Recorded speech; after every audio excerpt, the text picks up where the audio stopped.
Viral video yang memperlihatkan pemotor tertiban pohon tumbang akibat hujan deras. Seketika warga sekitar langsung menolong pemotor tersebut. Menurut informasi, peristiwa tersebut terjadi di Jalan Aras, Sigandu Batang, Jawa Tengah. Peristiwa itu juga terjadi pada malam hari. Pemotor tersebut ternyata juga memboncengi seorang anak kecil.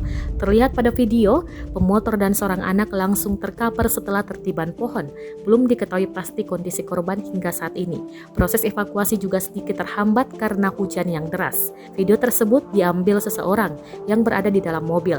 Mobil tersebut kebetulan tepat di belakang pemotor yang tertiban pohon.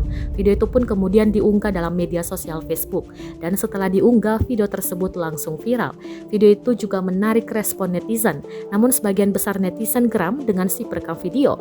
Menurutnya sudah seharusnya korban ditolong bukan malah merekam kejadian tersebut.